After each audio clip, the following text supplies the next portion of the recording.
La siguiente es una producción del Centro Misionero Bethesda. Palabra de Reino. Estás lleno de la salvación de Cristo, estás lleno de la justicia, de la santidad, de la verdad.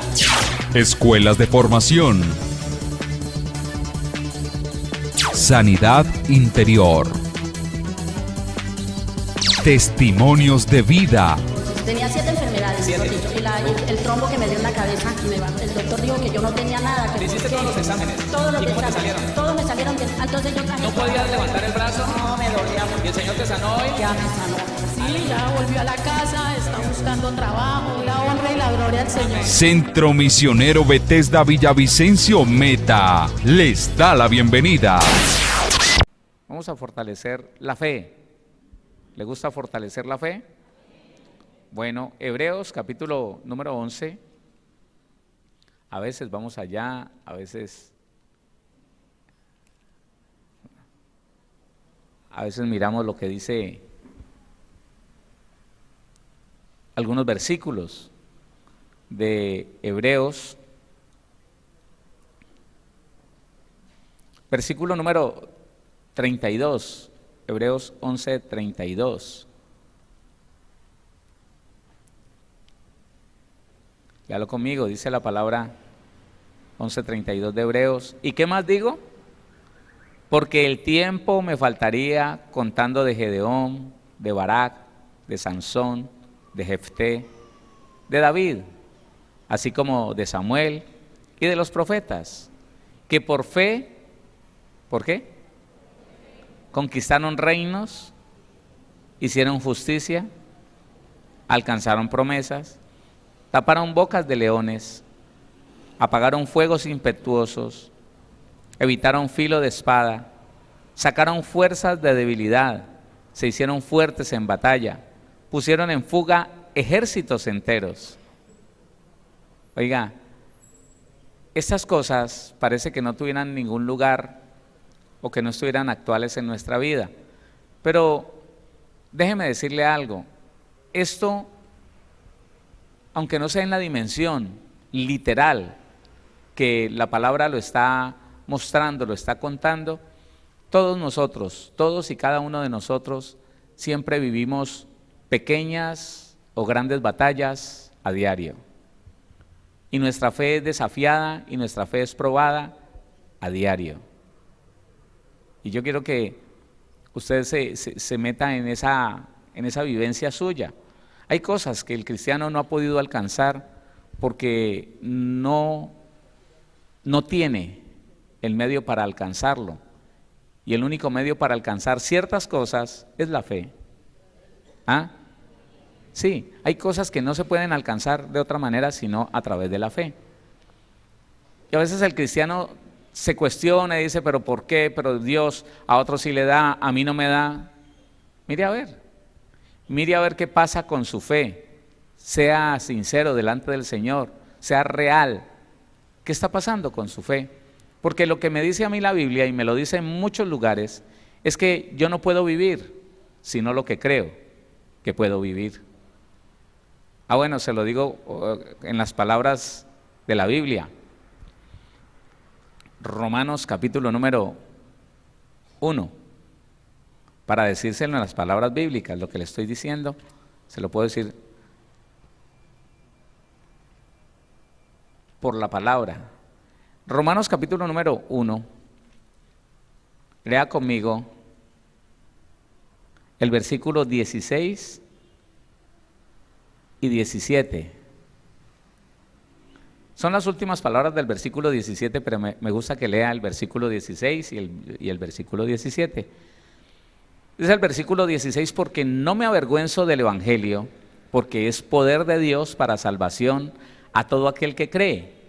Otra vez la fe, creer.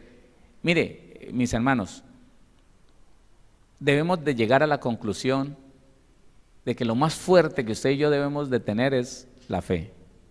Sí, la fe. Podemos tener dones, podemos tener, claro, los debemos de tener y ponerlos al servicio de la humanidad, al servicio de la iglesia. Pero lo más valioso, es redundante, ¿no? Lo más valioso en un creyente es que crea. Es su fe. Porque por eso la gente nos llama los creyentes. Claro, la gente nos llama los fieles de esa iglesia. Fidelidad significa fe. Creyentes, los que creen en un Dios que para ellos, para algunos no existe, pero que para nosotros está vivo y es poderoso. Entonces dice, porque no me avergüenzo del evangelio, porque es poder de Dios para salvación a todo aquel que cree, al judío primeramente y también al griego, porque en el evangelio la justicia de Dios es Jesucristo. Oiga, y no era justo que usted y yo estuviéramos aquí disfrutando de una buena vida. No era justo que usted y yo estemos sanos, estemos libres, en paz, con gozo. No era justo, porque procedemos de padres pecaminosos, pecadores, y nosotros mismos pecamos mucho. Pero resulta que la justicia de Dios, que es nuestro Señor Jesucristo, determinó que Él iba a entrar en lugar de nosotros, en el lugar del castigo por el pecado, y que Él, el santo, haciéndose culpable, haciéndose pecador, nos iba a dar de su justicia a nosotros para que nosotros podamos disfrutar de las bendiciones de Dios. Entonces, dice la Biblia, porque en el evangelio la justicia de Dios, el Señor Jesucristo y su obra, se revela por fe y para fe. Aquí no hay de otra. Se revela por fe y para fe, como está escrito, y aquí queríamos llegar, como está escrito, mas el justo por la fe vivirá. El creyente no puede vivir mejor de lo que cree que puede vivir. Hermano, por favor, trabaje mucho en esto y en oración. Muchas personas lo único que necesitan es fortalecer su fe para ver lo que nunca han visto. Solo eso. Muchas personas. De hecho, la gran cantidad de creyentes que hay en el mundo entero estamos necesitando fe. Porque si tuviéramos la fe que Dios ha puesto a disposición del que se acerca al Señor Jesucristo, la iglesia en el mundo entero sería impactante. La iglesia del Señor Jesucristo sería así como fue la primera, la iglesia primitiva, así. Usted y yo iríamos por los supermercados haciendo temblar a los demonios.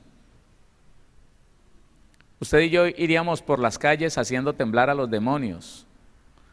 Sabríamos lo que nos corresponde como hijos de Dios y estableceríamos ese orden donde llegáramos. Habrían menos cristianos llenos de temor ante las dificultades naturales. Habrían menos cristianos por ahí, hermano, metiéndose en problemas porque se defienden en sus fuerzas, se defienden en su poder natural. La iglesia le dejaría las cosas al Señor porque su fe alcanzaría la medida necesaria para ver el resultado de Dios, el poder de Dios en todo lo que hace. La iglesia tendría una esperanza firme, una paz constante. ¿Sabe de qué le estoy diciendo? ¿Sabe de qué le estoy hablando? Que si nosotros nos preocupamos porque Dios nos dé más fe de la que nos ha dado hasta el día de hoy, su vida va a ser diferente, su vida va a permanecer en paz siempre. Cuando la Biblia dice, mas el justo por la fe vivirá, lo que está diciendo es, mas el justo por lo que cree,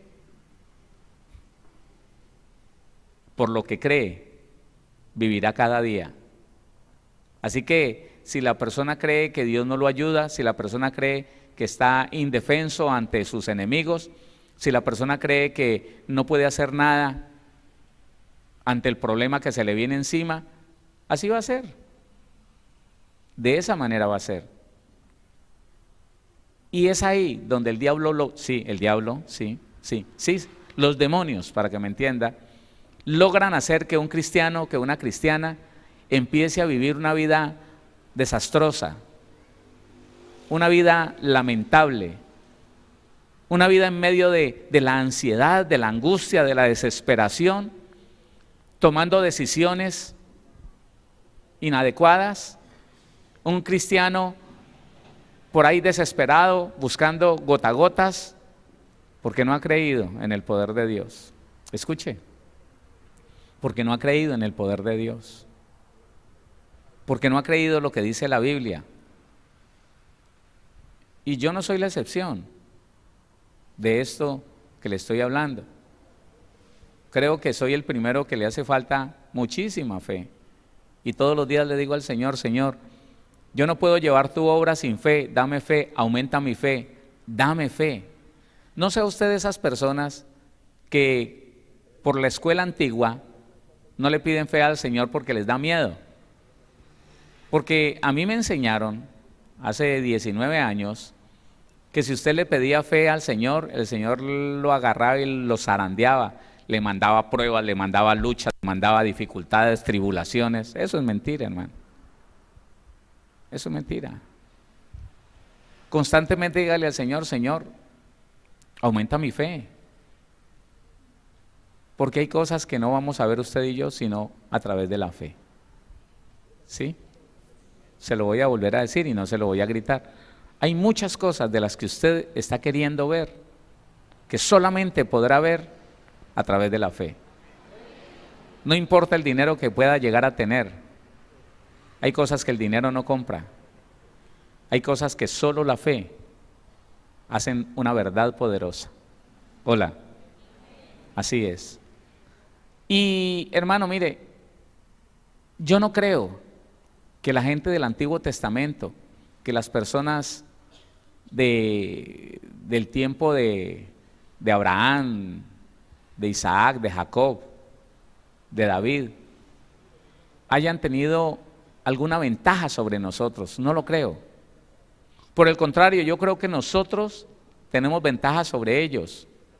A ellos no se les reveló la gloria de Dios como a nosotros. Ellos caminaban con temor, ellos caminaban con miedo, ellos caminaban sabiendo que si pecaban eran consumidos, si eran descubiertos lo apedreaban,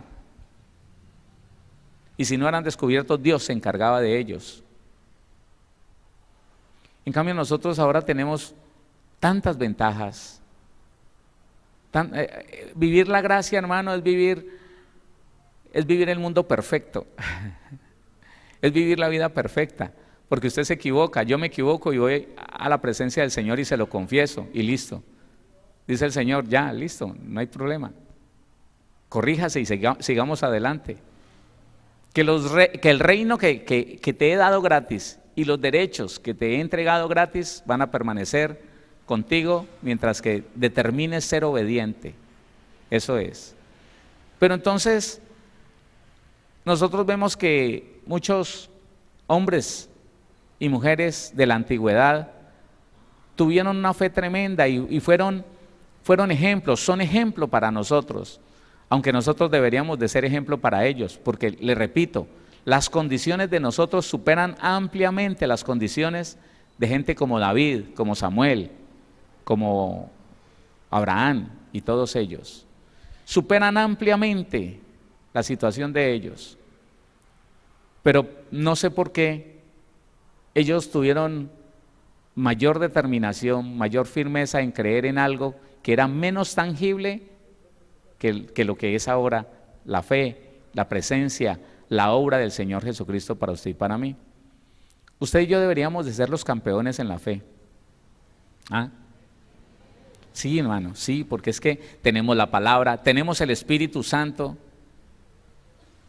para decirle, Espíritu de Dios, fortaléceme, Espíritu Santo, fortaléceme. Y a veces, hermano, le repito, la desesperación toma a la persona, toma al cristiano y llegamos a tomar malas decisiones. Que el Señor nos ayude. Yo quiero que veamos un momento difícil que vivió el rey David, cuando no era rey, cuando era parte de una pandilla de maleantes, sí. Acompáñeme al primer libro de Samuel, capítulo número 30. Primer libro de Samuel, capítulo número 30.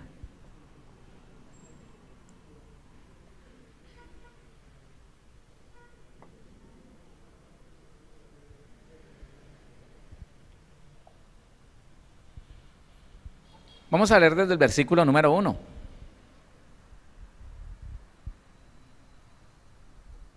Primer libro de Samuel 31. Léalo conmigo, por favor. Dice: cuando David y sus hombres vinieron a Siclag el tercer día, los de Amalec habían invadido el Neguev y a Siclag. Siclag es la ciudad donde vivía David con toda esa pandilla que se había conseguido por ahí en el desierto. Dice la Biblia que eran personas endeudadas, amargadas, resentidas, perseguidas por la ley. Ese fue el primer ejército que tuvo David. Y se fueron a esa ciudad y eran los principales de esa ciudad, él y sus hombres. Pero cuando salieron a merodear por donde sus enemigos vinieron, invadieron esa ciudad, oiga, los saquearon y se les llevaron mujeres y niños presos. Dice versículo 1, cuando David y sus hombres vinieron a Siclag el tercer día, los de Amalec habían invadido el Neguev y a Siclag, y habían asolado a Siclag y le habían prendido fuego, y se habían llevado cautivas a las mujeres y a todos los que estaban allí, desde el menor hasta el mayor, pero a nadie habían dado muerte, sino se los habían llevado al seguir su camino. Vino pues David con los suyos a la ciudad, y he aquí que estaba quemada, y sus mujeres y sus hijos e hijas habían sido llevados cautivos. Empiece a meditar para un hombre como David y para sus hombres. David como cabeza de familia, como jefe de ese grupo de personas, como responsable de la seguridad de las familias de esas personas que estaban bajo su cuidado, bajo su autoridad, que trabajaban con él, que salían con él a saquear a sus enemigos. ¿Cómo podría hacer eso? A ver, haga un paralelo entre el trabajo de una persona, de un hombre, de una mujer que es cabeza de hogar, que es responsable de pagar la cuota del apartamento, la cuota de la casa, la cuota de la motocicleta, la cuota del carro, la universidad de ese hijo, de esa hija, el colegio de esa niña, de ese niño, y que tiene una gran cantidad de responsabilidades, y un día cometió un error. David cometió un error. Salió ese día que no debió salir. Dejó sin hombres esa ciudad, y eso fue lo que aprovecharon sus enemigos, y se llevaron a los niños y a las mujeres, y la ciudad la quemaron. Estaba en un gran problema. Siga leyendo. Vino pues David con los suyos, versículo 3, vino pues David con los suyos a la ciudad, y he aquí que estaba quemada, y sus mujeres y sus hijos e hijas habían sido llevados cautivos. Entonces David y la gente que con él estaba alzaron su voz y lloraron hasta que les faltaron las fuerzas para llorar. Mire el momento de desesperanza ante una situación difícil. ¿A quién no le pasa eso? Enfrentarse a una situación bien difícil, traumática. Yo no sé cuál haya vivido usted. La de uno y la del otro de pronto no se parecen, pero son igual experiencias traumáticas. Y lo primero que se le ocurre a esta gente, a estas personas, es soltarse a llorar de desconsuelo, soltarse a llorar. Y yo digo, mi hermano, para ellos, para los que estaban tras de David, no es raro. No es raro. Al contrario, es lo más normal. Porque si usted se da cuenta, esos hombres le decían a David: a Jehová tu Dios clama. Jehová tu Dios te ha puesto en tus manos a este rey. Jehová tu Dios. Ellos no lo consideraban su Dios. Pero ¿y David por qué estaba llorando con ellos? Escuche, David ¿por qué estaba llorando con ellos? Si David desde pequeño había conocido la grandeza de Dios, si David desde pequeño había visto los milagros de Dios, Hermano, hacía algunos años atrás, David se había enfrentado a un hombre grandísimo, con una honda y 5 piedras, y había triunfado por la mano de Dios, no por la fuerza de él, no por la astucia de él. Y desde ese día salió a campaña con hombres de Saúl, y Dios le dio la victoria. Muchas veces esas batallas fueron donde los hombres, los soldados de Israel, eran superados 5-1 por los filisteos, y siempre Dios les dio la victoria. No me escuchó. Siempre Dios les dio la victoria.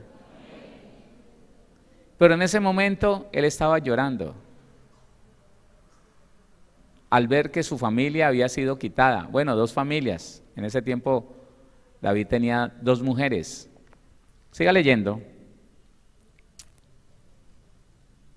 Entonces David y la gente que con él estaba alzaron su voz y lloraron hasta que les faltaron las fuerzas para llorar. Medite quién es el que llora y llora y llora y llora y llora hasta que queda débil ahí tirado en la cama. ¿No es alguien desconsolado? ¿Sí? ¿No es alguien desesperanzado? ¿No es alguien que ha creído que ya no tiene nada que hacer? Claro, eso es. La persona que ante un impacto, que ante una situación, que ante un momento difícil, listo, puede llorar, el momento emocional es muy fuerte, soltó sus lágrimas, se las limpió y dijo, vamos a hacer algo aquí, y lo vamos a hacer en la forma de Dios, a la forma del Señor, de la manera que Dios me ha enseñado. No, pero yo no sé cuánto tiempo se quedaron ahí, pero si se quedaron hasta que les faltaron las fuerzas para llorar, fue porque se quedaron al menos 1 hora, hermano. Y a veces uno no entiende. Medite lo que le estoy diciendo. A veces uno no entiende que el llanto se puede convertir en un reclamo contra Dios. Porque en un momento determinado, en un primer momento, el llanto es un desahogo de una emoción fuerte, de un dolor, de una preocupación. Pero cuando la persona persiste en eso, está determinando una afectación grave, una desesperanza, una frustración, una decepción. Y estas personas están allí llore y llore y llore sin nada que hacer. No tomaron ninguna decisión. Solo llorar y llorar y llorar. Impotencia. Es otra cosa que refleja el llanto largo, el llanto que se extiende, impotencia. La persona que no hace sino llorar y llora y por la mañana llora y por la tarde llora y por la noche llora y se acuesta llorando y casi no es capaz de dormir, se duerme llorando y se despierta y empieza a llorar de nuevo. Es una persona que no tiene esperanza. Es una persona impotente ante los problemas que está afrontando. No puede hacer nada. Siente que no tiene ni la capacidad, personalmente él no tiene ni la capacidad ni las fuerzas para afrontarlo. Y que de ahí en adelante no tiene quien le ayude. Eso es. Y ellos estaban llorando hasta perder las fuerzas para llorar. 5.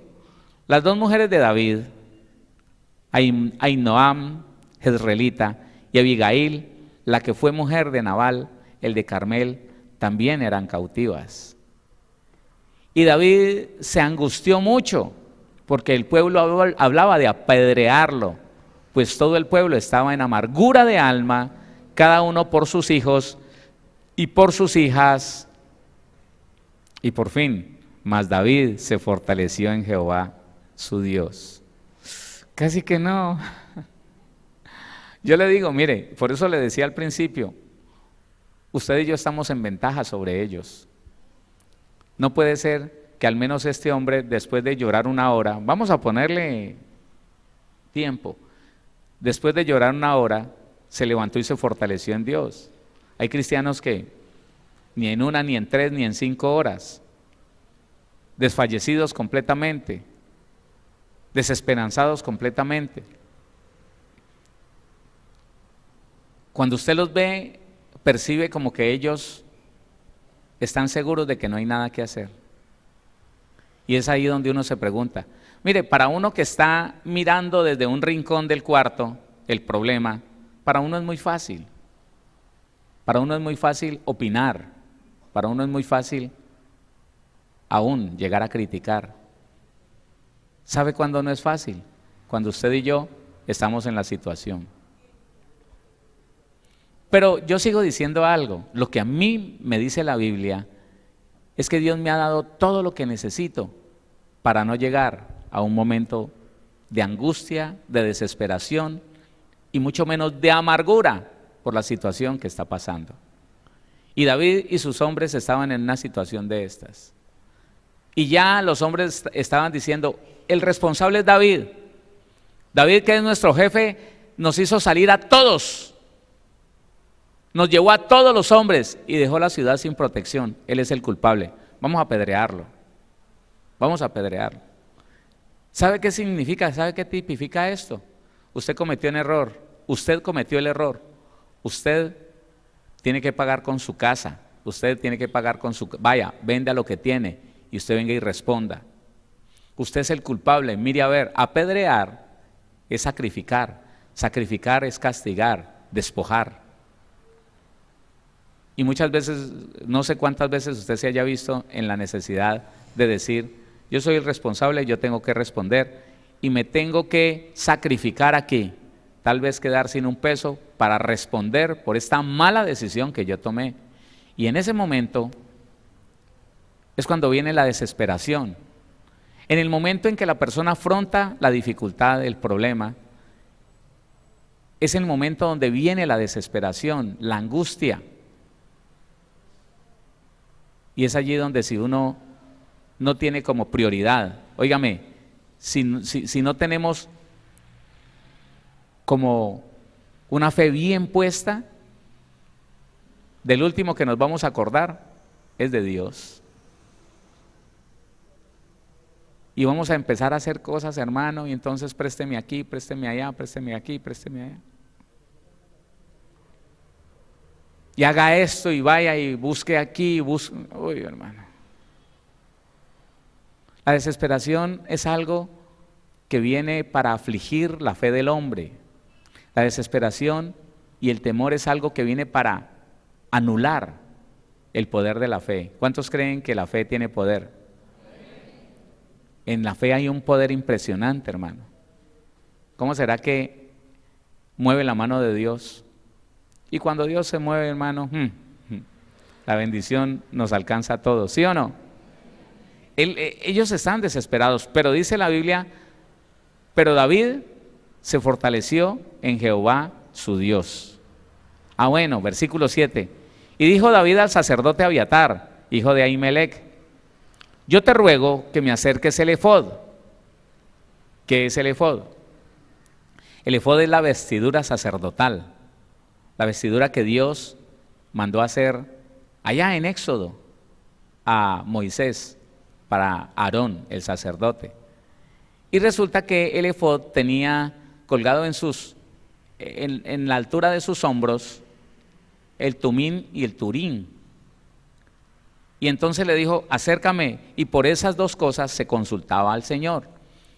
Pero cuando no se quería consultar el tumín y el turín, que era que, dice la historia que cuando se preguntaba algo, si era no, se movía uno, si era sí, se movía el otro. No, él dijo, acérqueme el efod. Y usted se va a sorprender de algo. Y dijo David al sacerdote Abiatar, hijo de Ahimelech, yo te ruego que me acerques el efod. Y Abiatar acercó el efod a David. Y David consultó a Jehová, diciendo, ¿perseguiré a estos merodeadores? ¿Los podré alcanzar? Y él le dijo, ¿quién le dijo? ¿Le habló ahí? ¿Sonó la voz de Dios allí? No. Resulta que el sacerdote le acerca el efod y escucha lo que David dice, lo que David pregunta. Y es el sacerdote el que le responde a David. Porque el propietario del efod y la persona con la que Dios se comprometió a hablar era con el sumo sacerdote, o con el sacerdote en este caso. Entonces dice, y él le dijo, síguelos, porque ciertamente los alcanzarás, y de cierto librarás a los cautivos. Esa fue la respuesta de Dios. Pero ¿cuándo respondió Dios? Cuando se le consultó. Escuche algo y aprenda esto, mi hermano. No se ahogue solo. No se ahogue en la soledad y en el abandono, que a veces la falta de fe lo sumerge a uno. No. Pida ayuda, hermano. Hoy en día no tenemos necesidad de intermediario para escuchar a Dios.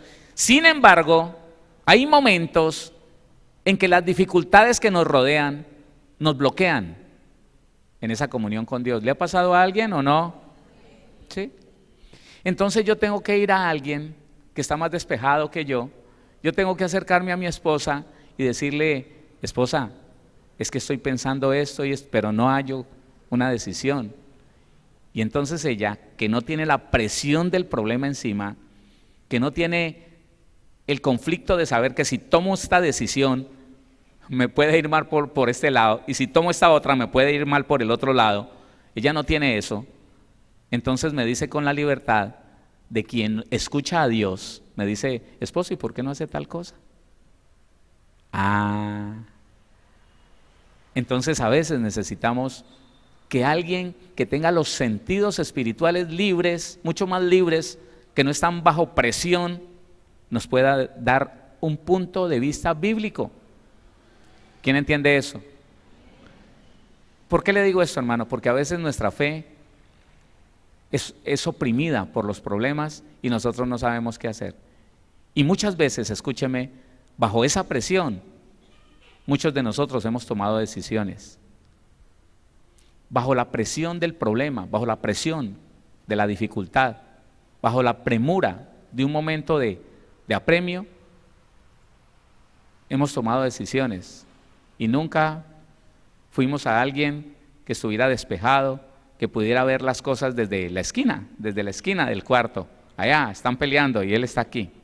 ¿Y tú cómo la ves? No, vos vas ganando. No, bueno, a veces no lo hacemos. Y el resultado es que la decisión fue mala. Y muchos cristianos se llena de temor en el momento de tomar decisiones, porque las veces que tomó las decisiones se equivocó. Pero yo le dije a Dios, en ese momento no podías escuchar a Dios. No que Dios no hable, Dios siempre habla. Pero en el momento de apremio, en el momento de desesperación, de angustia, de presión, usted no está capacitado para escuchar a Dios. ¿Por qué no busca una opinión que sea bíblica y que le pueda dar una luz en ese momento difícil? Le repito, mucha gente llegó a pensar, y puede ser que haya alguien aquí o en cualquier lugar de Colombia o del mundo que esté diciendo: no, yo tomé temor en tomar decisiones porque las tomé y me fue mal, pero porque las tomaste en un momento de apremio. Por eso mi consejo con las personas es este: en un momento de crisis no tome decisiones, quédese quieto, no haga nada. En el momento en que usted tiene un problema encima, en un momento que usted está enojado, en el momento en que usted está herido, en el momento en que usted descubrió algo que le causó sorpresa, en ese momento no haga nada. Quédese quieto y espere que pase esa dificultad para que pueda volver a escuchar a Dios, para que pueda volver a entender lo que Dios le está diciendo y pueda creer que lo que dice Dios es verdad. ¿Cuántos creen que lo que dice Dios es verdad? Es por eso, mi hermano, que es bueno entender estas cosas. David, en el momento de estar chillando y angustiado, él no pudo, ni siquiera consultó a Dios, sabía que en ese momento emocional no lo podía hacer. Cuando ya se calma, él fue el primero que se calmó, los demás seguían alborotados, los demás seguían pensando más bien en apedrearlo. Él, como era el hombre de mayor fe que había entre ese grupo, se levantó y dijo: no, espérese, esto hay que tomarlo de otra manera. El único que puede hacer algo aquí es Dios. A ver, tráigame el efod. Le traen esa túnica, esa vestidura sacerdotal.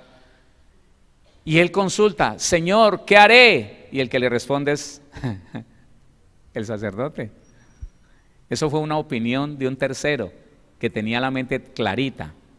Claro, porque como al sacerdote no lo iban a apedrear. ¿Está entendiendo? Al sacerdote no lo iban a apedrear. Él estaba tranquilo y él pudo escuchar la voz de Dios, cosa que David no podía hacer en ese momento. No tenga temor. Si usted sabe a quién acercarse, esa opinión, si usted la lleva a la Biblia, puede ser la diferencia entre que usted tome temor de tomar decisiones o que usted pueda tomar confianza. Es más, hasta que llegue el momento en que en medio de la dificultad usted no se deje oprimir, usted no se deje presionar y usted le pueda decir al Señor: Señor, estoy en la capacidad de escuchar tu voz, ¿qué debo de hacer? ¿Cuántos creen que Dios habla? ¿Qué debo de hacer? Y eso es lo que nosotros necesitamos, estar siempre conectados con Dios. Aquí David se conectó con Dios y Dios le dijo: vaya, y se los voy a entregar. Y así fue, rescató a todos sanitos y por el contrario, despojó de lo que le habían quitado y les quitó más. Porque Dios pudo ser escuchado en ese momento y hubo alguien que obedeció al Señor. Amén. Nosotros, como hijos de Dios, tenemos que creer a la voz del Señor y tenemos que saber que Dios habla y que Dios quiere lo mejor para ti y que tiene lo mejor para tu familia. Ya lo ganó a través de Jesucristo, pero quería compartirle esto porque veo muchas malas decisiones tomadas en momentos difíciles en la vida del cristiano. No vuelva a tomar decisiones en ese momento. Espere que pase el llanto, espere que pase el dolor, espere que pase la aflicción. Y si no es capaz de sentirse tranquilo, con fe, tranquila, con fe, en que Dios lo puede sacar, busque ayuda. Pregunte, ¿qué podemos hacer? No le pregunte a cualquiera, eso sí. Pregúntele a alguien que tenga testimonio de que es una persona que tiene comunión con Dios. Amén.